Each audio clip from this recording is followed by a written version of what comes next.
আর বন্ধুরা, আমি এই মিষ্টিটার নাম রেখেছি চিড়ার রসমাধুরী। এছাড়া আর অন্য কোনো নাম রাখা যায় কিনা আপনারা কিন্তু আমাকে অবশ্যই কমেন্টে জানাবেন। উপর থেকে আমি সামান্য একটু পেস্তা বাদাম কুচি ছড়িয়ে দিচ্ছি। তবে নমস্কার বন্ধুরা, অনুভার রান্নাঘরে আরও একটি নতুন পর্বে সবাইকে স্বাগত জানাচ্ছি। বন্ধুরা, আজকে আমি আপনাদের ঘরে থাকা কাঁচা চিড়ে দিয়ে তৈরি করে দেখাবো দারুণ মজাদার স্বাদের একটা মিষ্টি রেসিপি। এই রেসিপিটি বাড়িতে একবার তৈরি করে খেয়ে দেখুন, কথা দিচ্ছি বেশি পয়সা খরচ করে নামি দামি মিষ্টির দোকান থেকে আর আপনাদের মিষ্টি খেতে কিনে মনই চাইবে না। ঘরে থাকা মাত্র 2 থেকে 3টি উপকরণেই কিন্তু এই রেসিপিটি তৈরি করা যায়। আশা করছি বন্ধুরা আমার আজকের এই রেসিপিটি আপনাদের খুবই ভালো লাগবে।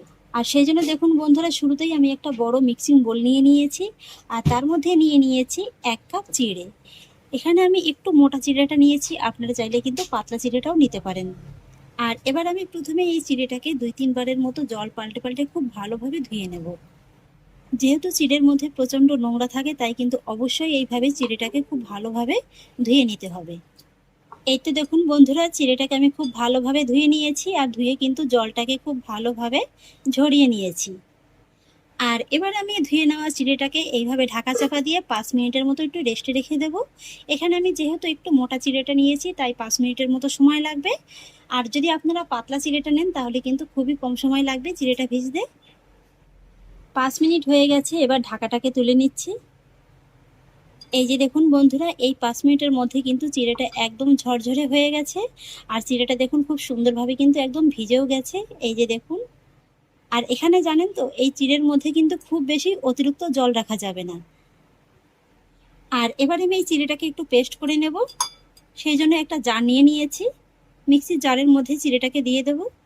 আমি যেহেতু মিক্সির ছোট জারটা নিয়েছি, তাই কিন্তু অর্ধেকটার মতো দিয়ে পেস্ট করে নেব। এই তো বন্ধুরা, চিড়েটাকে আমি খুব ভালোভাবে পেস্ট করে নিয়েছি। আর আচ্ছা, একটা কথা, এখানে যদি আপনাদের মনে হয় যে চিড়েটা পেস্ট করতে একটু অসুবিধা হচ্ছে, তাহলে চিড়েটা পেস্ট করার সময় কিন্তু 2-1 টেবিল জল দিয়েও ভালোভাবে পেস্ট করে নিতে পারেন। আর এবার আমি পেস্ট করে নেওয়া চিড়েটাকে বোলের মধ্যে নিয়ে নেব। আর তারপরে দেখুন, এখানে আমি নিয়ে নিয়েছি 3 টেবিল চামচের মতো গুঁড়ো দুধ। গুঁড়ো দুধটাকে এইভাবে অল্প অল্প করে দেব। আর তারপরে চিড়ের সঙ্গে খুব ভালোভাবে মেখে নেব। এখানে কিন্তু বন্ধুরা গুঁড়ো দুধটা একবারে দিয়ে মাখাতে যাবেন না, তাহলে কিন্তু আবার ঢেলা পাকিয়ে যাবে। পুরো গুঁড়ো দুধটাকে আমি দিয়ে দিয়েছি, এবার কিন্তু একবার ভালোভাবে মেখে নেব। গুঁড়ো দুধটা দিয়ে আমি খুব ভালোভাবে মেখে নিয়েছি। আর আমি এই পেস্ট করে নেওয়া চিড়ের মধ্যে অ্যাড করব 1 কাপ ময়দা। যে কাপটা মেপে আমি চিড়েটা নিয়েছিলাম, সেই কাপেরই কিন্তু 1 কাপ ময়দা নিয়ে নিচ্ছি। তারপর নিয়ে নিচ্ছি স্বাদ অনুযায়ী একটুখানি লবণ। আর নিয়ে নিচ্ছি একটুখানি এলাচ গুঁড়ো। এখানে আমি 2টো এলাচ এইভাবে একটু গুঁড়ো করে নিয়েছি। আর তারপরে দেখুন নিয়ে নেব একটুখানি বেকিং সোডা। এখানে আমি চামচে করে আপনাদের একটু আঙুলের সাহায্যে দেখিয়ে দিচ্ছি, এতে করে আপনাদের মাপটা বুঝতে সুবিধা হবে। এই যে দেখুন বন্ধুরা, এইভাবে একটু চিমটি করে 1 চিমটির মতো নিয়ে নিলেই কিন্তু হয়ে যাবে। এবার ফাইনালি সমস্ত উপকরণগুলোকে আমি একবার ভালোভাবে মেখে নেব। আর মাখাতে মাখাতে একটা পর্যায়ে দেখতে পাবেন যে এটা এরকম হাতের মধ্যে একটু চিটচিটের মতো লেগে যাচ্ছে। এটাতে কিন্তু চিন্তার কোনো কারণ নেই, এটা কিন্তু মাখতে মাখতে পরে ঠিক সেট হয়ে যাবে। আর সেই জন্য কিন্তু এখানে অ্যাড করতে হবে 1 চা চামচের মতো ঘি। এখানে আমি ঘিটা ব্যবহার করেছি, আপনারা চাইলে কিন্তু ঘিয়ের পরিবর্তে একটুখানি সাদা তেলও ব্যবহার করতে পারেন। আর এই ঘিটা দেওয়ার কারণে কি হবে জানেন তো, এটা যেমন হাতে আর লেগেও যাবে না চিটচিটে হয়ে, আর তাছাড়া মাখাটাও একদম খুব সফটভাবে তৈরি হয়ে যাবে। এই তো বন্ধুরা দেখুন, ডোটাকে কিন্তু আমি খুব সুন্দর করে মেখে নিয়েছি।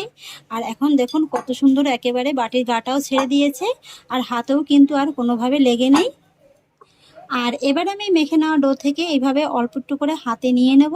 তবে হাতে কিন্তু সামান্য সাদা তেল কিংবা একটু ঘি মাখিয়ে নেবেন। এই সাধারণত একটু লেবুর সাইজ করে নিলেই কিন্তু হয়ে যাবে। এই যে দেখুন, তারপর এই লেচিটাকে এইভাবে হাতের মধ্যে নিয়ে খুব ভালোভাবে কিন্তু একটু গোল পাকিয়ে নিতে হবে। আমি খুব সুন্দর করে একটা গোল পাকিয়ে নিয়েছি। আর এবার আমি এই গোল বলটাকে এইভাবে একটু হাতের তালুর সাহায্যে একটু লম্বাটে শেপ দিয়ে নেব। তারপরে এইভাবে 2টো মাথা ধরে একটু কোণ করে নেব। তৈরি করা কিন্তু খুবই সহজ। আর এখানে আমি একটু এইভাবে ডিজাইনটা করে নিচ্ছি, আপনারা চাইলে কিন্তু শুধুমাত্র গোল করেও নিতে পারেন। আর এইভাবে একটু করে নেওয়ার পরে আলতো হাতে এইভাবে একটু চাপ দিয়ে এটাকে চেপে একটু চ্যাপটা করে নিলেই কিন্তু তৈরি হয়ে যাবে। এই যে দেখুন বন্ধুরা, খুব সহজেই কিন্তু আমি একটা মিষ্টির ডিজাইন তুলে নিলাম। একটা প্লেটের পরে রেখে দেবো। তবে যে পাত্রেই রাখবেন না কেন সামান্য একটু সাদা তেল কিংবা ঘি মাখিয়ে রাখবেন, তাহলে এগুলো ভাজার সময় আর তোলার সময় কিন্তু এই থালার ভিতরে লেগে যেতে পারবে না। এক এক করে সবগুলো চিড়ার মিষ্টি আমি তৈরি করে নিয়েছি। এবার আমি মিষ্টিগুলোকে একটু সব ভেজে নেব। ভেজে নেওয়ার জন্য কড়ার মধ্যে দিয়ে দেবো খানিকটা পরিমাণে সাদা তেল। তেলটাকে ভালোভাবে গরম করে নিয়েছি। এবার গ্যাসের ফ্লেমটাকে মিডিয়াম লোতে রেখে এক এক করে এই মিষ্টিগুলোকে এই গরম তেলের মধ্যে আমি ছেড়ে দেবো।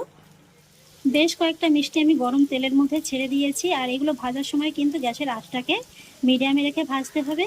এখানে কিন্তু বন্ধুরা গ্যাসের আঁচটাকে কমিয়ে দিয়ে ভাজলে হবে না, তাহলে কিন্তু এই মিষ্টিগুলো তেলে ছাড়ার সঙ্গে সঙ্গে একেবারে ভেঙে যাবে। আর এইভাবে দেখবেন মিষ্টিগুলো তেলে ছাড়ার সঙ্গে সঙ্গেই নিচের পাশটা খুব সহজেই একদম একটা লালচে কালার হয়ে গেছে। সঙ্গে সঙ্গেই কিন্তু মিষ্টিগুলোকে এইভাবে উল্টে দিতে হবে। যেহেতু তেলটা এখানে খুবই ভালোভাবে গরম করে নেওয়া হয়েছে, তাই কিন্তু মিষ্টিগুলো তেলে ছাড়ার সঙ্গে সঙ্গে এইভাবে একটু লালচে হয়ে যাবে। আর এইভাবে যখন একটু লালচে হয়ে যাবে তখন কিন্তু গ্যাসের ফ্লেমটাকে মিডিয়াম লোতে রেখে মিষ্টিগুলোকে আরেকটু সময় নিয়ে ভেজে নিতে হবে। এই তো বন্ধুরা, মিষ্টিগুলোর গায়ে খুব সুন্দর একটা লালচে রং ধরিয়ে আমি ভেজে নিয়েছি। এর থেকে আর বেশি লাল করব না, তাহলে কিন্তু আবার মিষ্টিগুলো শক্ত হয়ে যাবে। আর এই মিষ্টিগুলো ভাজতে কিন্তু খুব বেশি সময় লাগে না, মোটামুটি 3 থেকে 4 মিনিটের মধ্যেই কিন্তু মিষ্টিগুলো খুব সুন্দরভাবে ভাজা হয়ে যাবে। এবার আমি এই মিষ্টিগুলোকে গরম তেল থেকে তুলে নেব। তেলটাকে খুব ভালোভাবে ঝরিয়ে নেব। একই রকমভাবে বাকি মিষ্টিগুলোকেও ভেজে নেব।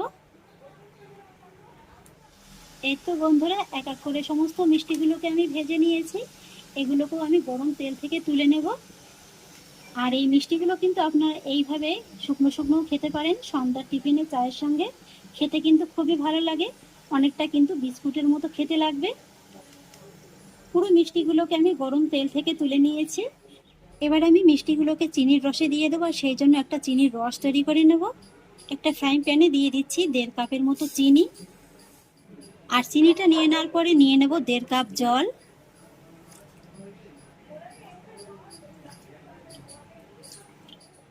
সেই সঙ্গে নিয়ে নেব 4টি ছোট এলাচ, মুখটাকে একটু ফাটিয়ে নিয়েছি।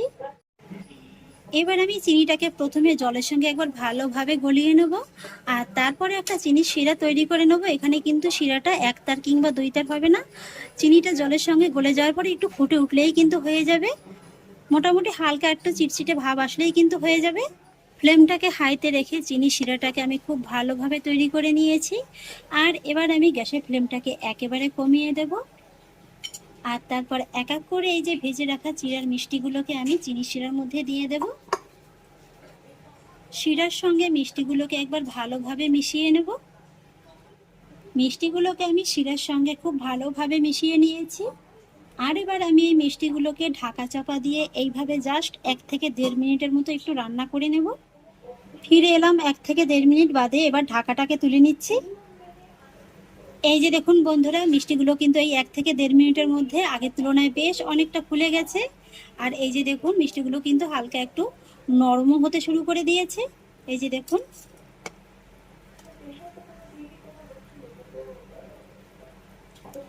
আর ঠিক এই পর্যায়ে আমি গ্যাসের ফ্লেমটাকে অফ করে দেব।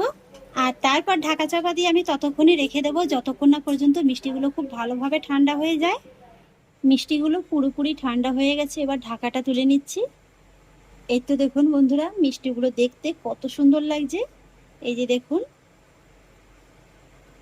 রসটা খেয়ে একেবারে যেন টইটুম্বুর হয়ে গেছে, দেখে নিশ্চয়ই বুঝতে পারছেন।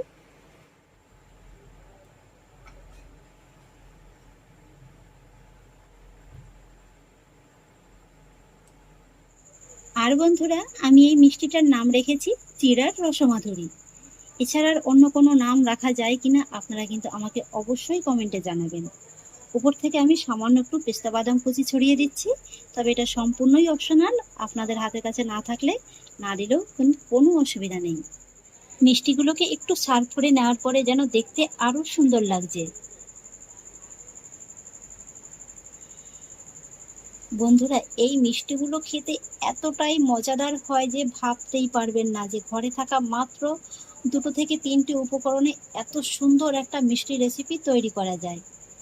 এই যে দেখুন, মুখে দেওয়া মাত্রই জাস্ট একেবারে মোমের মতো গলে যাবে। দেখে নিশ্চয়ই বুঝতে পারছেন যে মিষ্টিটা কতটা নরম হয়েছে, কতটা লোভনীয় হয়েছে। আর এই মিষ্টিগুলোর বৈশিষ্ট্য কি জানেন তো? উপর থেকে হালকা ক্রিস্পি হবে আর ভিতর থেকে হবে জুসি। এই যে দেখুন।